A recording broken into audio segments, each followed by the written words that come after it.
Hello student, इस lecture में बात करने वाले हैं वेक्टर कैलकुलस के एक टॉपिक जिसका नाम है ग्रेडियंट ऑफ स्केलर फील्ड। इस टॉपिक को हम दो सेक्शन में डिस्कस कर रहे हैं।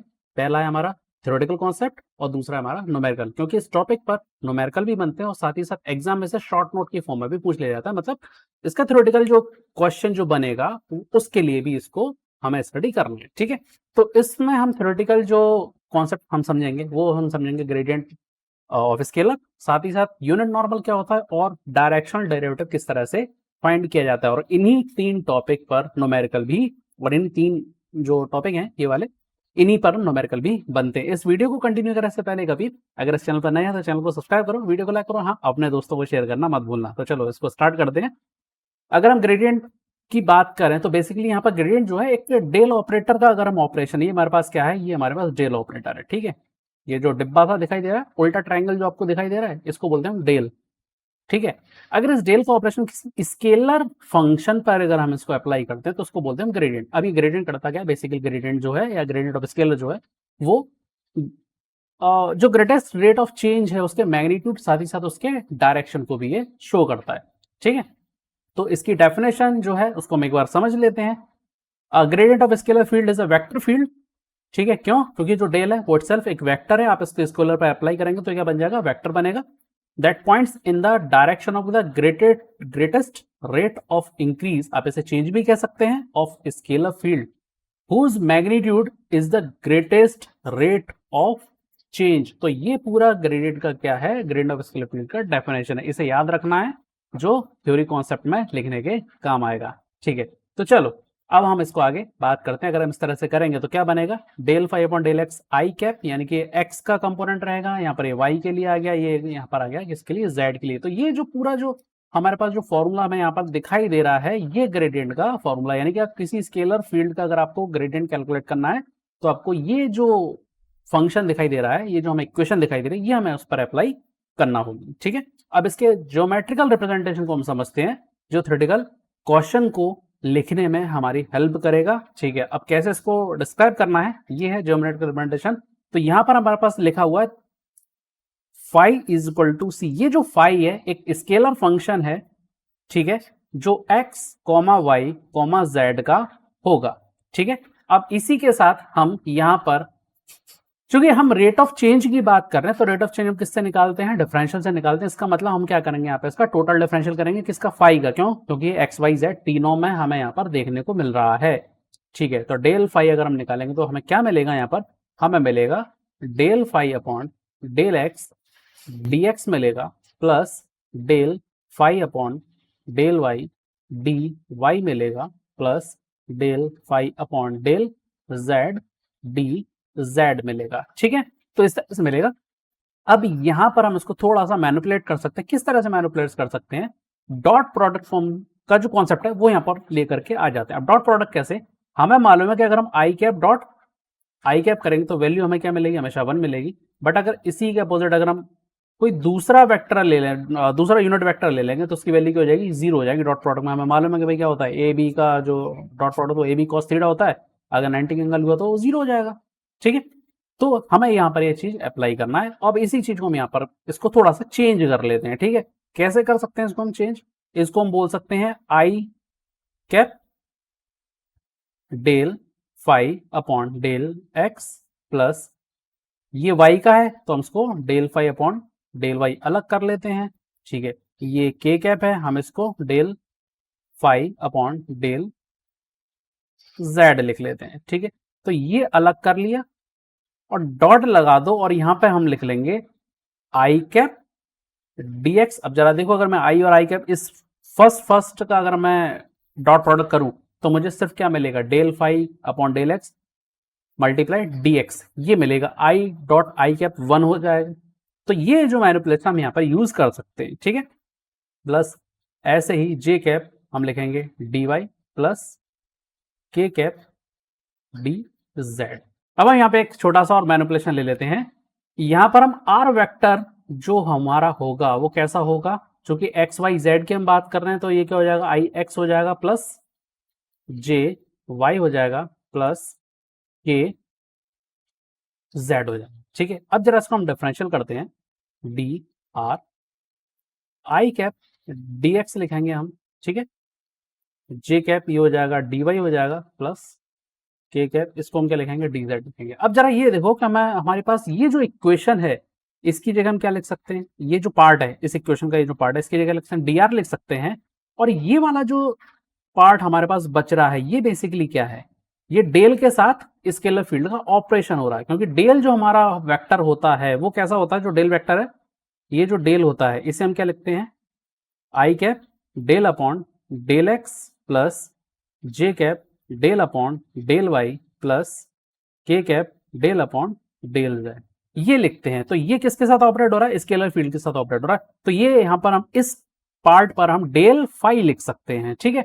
तो अब हम यहां पर इसको पुट कर देते हैं, तो ये जो डी फाई होगा, यहां पर ये वाला जो पार्ट है ये बन जाएगा डेल फाई, जैसे बेसिकली हम कहते हैं ग्रेडियंट ऑफ स्केलर, ठीक है।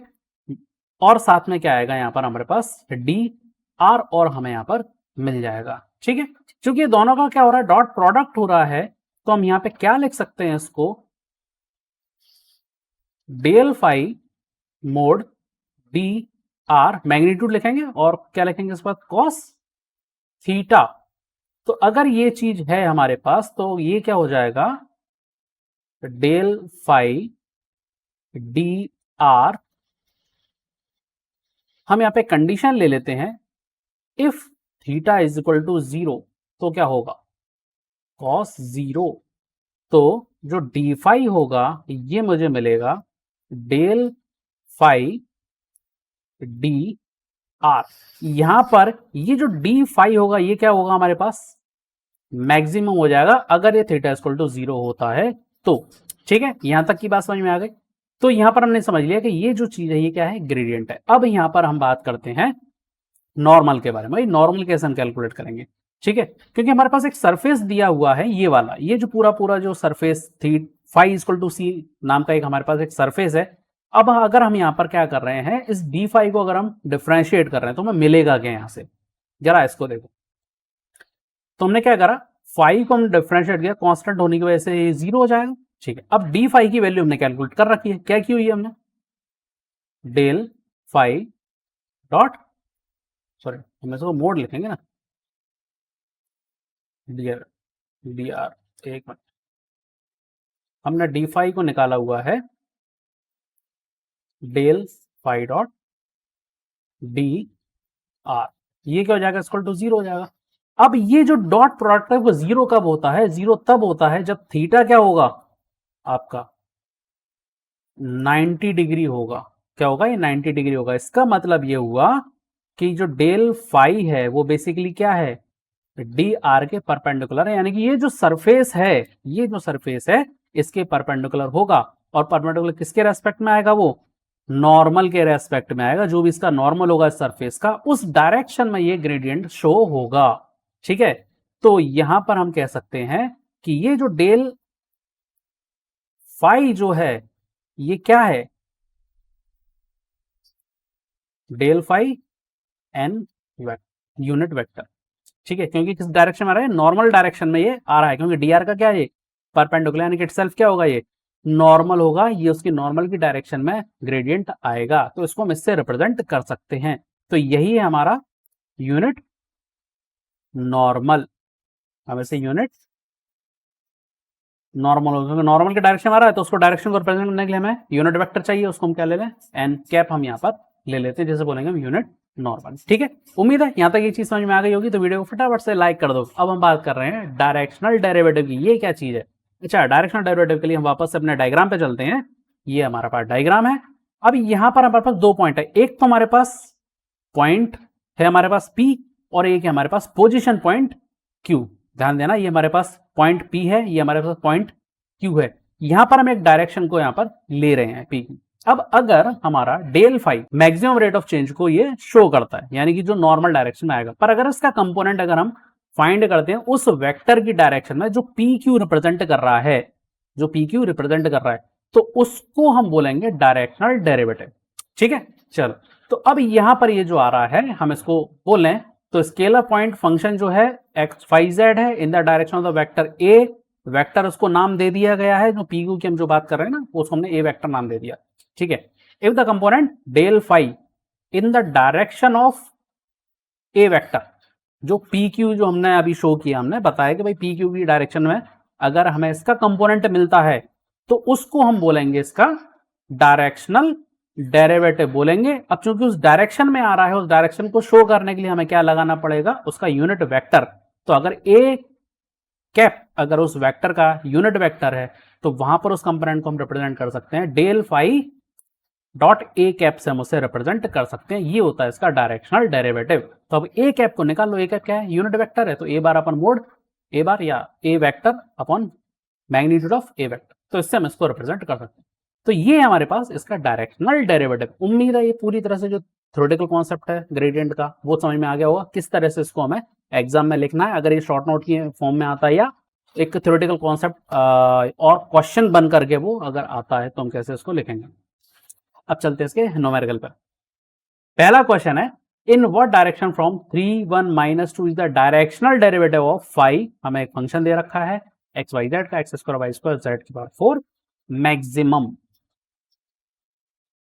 Maximum find also magnitude of this direction. अब ये बताता कौन है, ग्रेडियंट बताता। ग्रेडियंट इटसेल्फ क्या होता है, मैक्सिमम रेट ऑफ चेंज को शो करता है, ठीक है। अगर वो मैक्सिमम रेट ऑफ चेंज को शो कर रहा है तो क्या हो जाएगा, इसका मैग्नीट्यूड निकाल लो, उसका मैग्नीट्यूड मिल जाएगा, बस हमारा काम हो गया, क्योंकि हमें मैक्सिमम की बात कर रहा है वो। तो मैक्सिमम क्या, ग्रेडियंट ऑफ स्केलर, क्योंकि वही चीज मैक्सिमम की बात करता है, ठीक है। हम निकाल लेते हैं यहाँ पे डेल फाई, हम निकालेंगे i cap del phi upon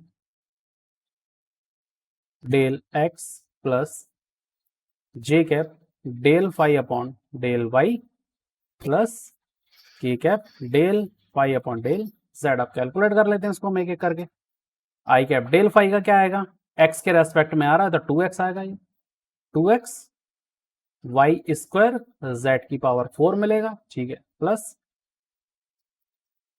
J cap निकालते हैं डेल फाई डेल वाई, कितना मिलेगा ये 2x स्क्वायर वाई जेड की पावर 4 मिलेगा, प्लस के कैप निकाल लेते हैं, क्या मिलेगा मुझे यहाँ पर 4x square Y square Z की पावर, ये हो जाएगा, ये मिल गया। अब किस पे निकालना है, एट पॉइंट, इस पॉइंट पे निकालना है 3 1 -2। तो ये क्या है, ये x के लिए है, ये किसके लिए, ये y के लिए, ये किसके लिए, z के लिए। तो जहां भी x y z है वहां पर इन सबकी वैल्यू को रख दो, वैल्यू हमें यहाँ पर मिल जाएगी। तो ये पूरी वैल्यू बनेगी, ये हमारे पास इक्वेशन आ गई, ठीक है, डेल फाई की हमारे पास इक्वेशन आ गई। तो ये जो है ये क्या आ गया, directional derivative of phi maximum. तो मैक्सिमम तो यही होता है ग्रेडियंट, तो हमने निकाल लिया, ठीक है। अब इसका क्या निकालना, आपको मैग्नीट्यूड निकालना, ठीक है। मैग्नीट्यूड निकालने के लिए हम मोड का यूज करेंगे, अंडर रूट 96 का स्क्वायर प्लस 288 का स्क्वायर प्लस 288 का स्क्वायर। कैलकुलेट करें तो क्या मिलेगा, हमें यहाँ पर मिल जाएगा, ये वैल्यू हमें यहाँ पर मिल जाएगी। तो ये हो गया हमारा पहला क्वेश्चन, उम्मीद है समझ में आ गया होगा, ठीक है। चलो अब हम नेक्स्ट क्वेश्चन की बात करते हैं। तो नेक्स्ट क्वेश्चन हमारे पास, find the unit normal to the surface x power 4 -3xyz plus z square plus 1 equal to 0 at point 1 1 1। तो हमारे पास फाई जो है वो क्या है, फाई को लिख लेते हैं। हमारे पास जो फाई गिवन है वो है हमारे पास x power 4 -3x z 3x y z plus z square plus 1, ये। और पूछ क्या रहा है हमसे, क्वेश्चन में पूछा गया यूनिट नॉर्मल, तो यहाँ पे हमें किसका कॉन्सेप्ट लगाना पड़ेगा, यूनिट नॉर्मल वाला।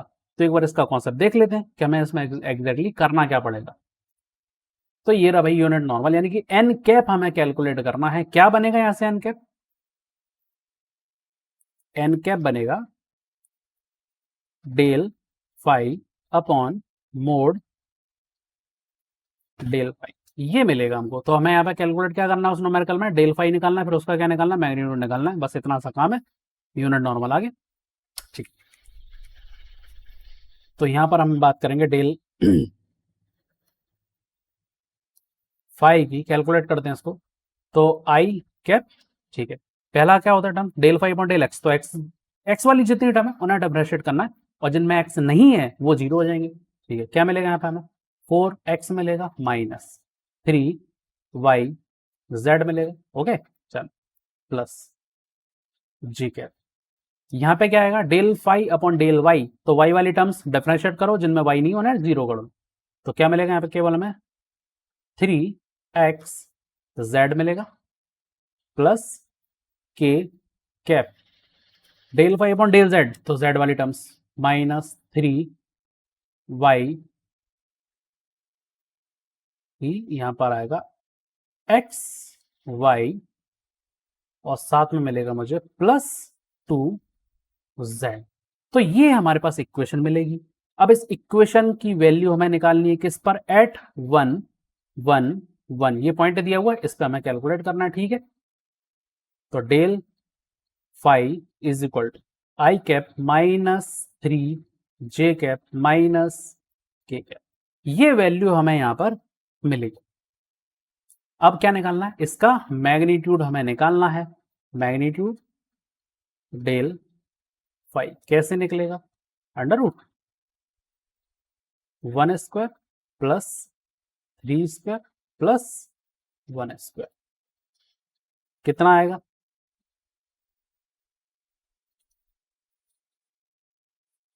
11 आएगा। ठीक है, रूट 11। अब यहां पर हम यूनिट नॉर्मल हम निकाल लेते हैं, क्या मिलेगा यहां पर आई cap minus 3 cap minus k cap upon under root 11। ये आ गया भाई आंसर। उम्मीद है क्वेश्चन समझ में आ गया होगा कि कैसे हम इसे कैलकुलेट करेंगे। अब आते हैं हम अपने नेक्स्ट क्वेश्चन पर। नेक्स्ट क्वेश्चन जो कॉन्सेप्ट है वो किस पर बेस्ड है, ये डायरेक्शनल डेरिवेटिव वाले कॉन्सेप्ट पर बेस्ड है। क्या पूछा जा रहा है, find the directional derivative of function phi, ये फंक्शन है, एट पॉइंट पी 1 2 3 बोल रहा है, in the direction of the line p q, p q वाली लाइन के डायरेक्शन में पूछ रहा है। तो क्यू का जो पॉइंट है वो क्या है 504 है। इसका मतलब हमें डायरेक्शनल डेरिवेटिव के लिए हमें कैलकुलेट क्या करना पड़ेगा और बेसिकली कैसे निकलेगा ये क्या होता है डायरेक्शनल डेरिवेटिव की अगर हम बात करें, हम इसको डी डी से रिप्रेजेंट कर देते हैं और इसके कॉन्सेप्ट को एक बार देख लेते हैं। या del phi dot a vector upon magnitude of a vector, हमको ये चाहिए, ये लिख लें जी। Del phi a vector divide by mod a vector, हमको ये चाहिए। ठीक है, ए वेक्टर क्या है बेसिकली पी और क्यू का डायरेक्शनल वेक्टर है, ये हम कैलकुलेट करना पड़ेगा। तो पहले पी के बारे में लिख लेते हैं। पी कैसे लिखेंगे हम इसको, i cap plus 2 cap plus 3 cap लिखेंगे। क्यू कैसे लिखेंगे हम, क्यू लिखेंगे 5 cap plus 0 cap plus 4 cap. अब आपको ए निकालना है, ए बेसिकली क्या है पी क्यू है भाई, पी क्यू की लाइन बोल रहा है ना, वो क्या बोल रहा है आपसे of the line p Q बोल रहा है, तो पी क्यू निकालना, पी क्यू कैसे निकलेगा Q vector minus P vector, ऐसे निकलेगा, है ना। ठीक है, अब इसे हम यहां पे लिख लेते हैं, क्या निकलेगा 5i हमें यहां पे मिलेगा 4i मिलेगा। ठीक है, माइनस 2 मिलेगा। ठीक है, और क्या मिलेगा हमें यहां पर प्लस। ठीक है, अब यहां पर इसका हमें मोड भी निकालना है, तो मोड ए वेक्टर हम कैलकुलेट करेंगे, अंडर रूट क्या मिल जाएगा मुझे 4 square plus 2 square plus 1 square 21, ये मिल रहा है। ठीक है, अब हम यहाँ पर डायरेक्शनल डेरिवेटिव के लिए ये तो बात हो गई ए की। ठीक है भाई, डायरेक्शनल डेरिवेटिव में डेल फाई भी तो निकालना, ये तो हमने निकाला ही नहीं, इसे कैलकुलेट और कर लेते हैं। डेल फाई भी हमें कैलकुलेट करना है। ठीक है, आई कैप एक्स वाला 2x, ठीक है, प्लस जे कैप क्या मिलेगा, y वाला -2y plus k cap z वाला 4z, ये मिलेगा। ये आ गया डेल फाई। अब ये डेल फाई किस पॉइंट पर हम कैलकुलेट करेंगे, हम ये पी पे कैलकुलेट करेंगे। किस पे करेंगे हम इसको, पी पे हम इसे कैलकुलेट करेंगे, ठीक है। तो अगर हम पी पे कैलकुलेट करेंगे हम इसे बोलेंगे एट, क्योंकि यही इसका पॉइंट है भाई, यही तो इस सरफेस के लिए पॉइंट है ना, ठीक है। यहां से हम क्यू के लिए निकाल रहे हैं, यहां से हम क्यू के लिए जा रहे हैं, ठीक है। तो हम 1 2 3 पे निकालेंगे एट 1 2 3, ठीक है। तो यहाँ पे हम इसकी वैल्यू को पुट कर देते हैं। डेल फाई क्या आ रहा है हमारे पास, 2 आई आएगा, ठीक है, -4 जे आएगा प्लस 12 के आएगा। ये आ गया हमारे पास डेल फाई, ठीक है, जिस पॉइंट पर हमें चाहिए। अब हम यहाँ पे डायरेक्शनल जो डेरिवेटिव का फॉर्मूला है वो हम इसमें अप्लाई कर देते हैं। 2i -4 जे प्लस 12 के, ये आ गया डॉट, क्या आएगा यहाँ पर हमारे पास 4i -2 जे प्लस के, डिवाइड में क्या आ रहा है, डिवाइड में इसका मैग्नीट्यूड आ रहा है ए वेक्टर का √21। अब यहां पर इन दो वेक्टर का क्या हो रहा है, इन दो वेक्टर का डॉट प्रोडक्ट हो रहा है, तो यहां पर हम डॉट प्रोडक्ट यहां पर अप्लाई कर देते हैं। कितना मिलेगा ये, 8 प्लस 8 प्लस 12 डिवाइड बाई 21, तो टोटल कितना आया यहाँ पर 28 डिवाइड बाई √21। तो ये आ गया हमारे पास डायरेक्शनल डेरिवेटिव। उम्मीद है ये जो हमारे पास 3 जो टॉपिक थे ग्रेडियंट ऑफ स्केलर फील्ड के, वो आपको समझ में आ गए होंगे, और इनके उन टॉपिक पर बेस्ड जो न्यूमेरिकल किस तरह से बनता है और कैसे उसे हम सॉल्व करते हैं, ये भी आपको समझ में आ गया होगा। तो वीडियो को लाइक करो, शेयर करो, और हाँ, चैनल को सब्सक्राइब करना मत भूलना।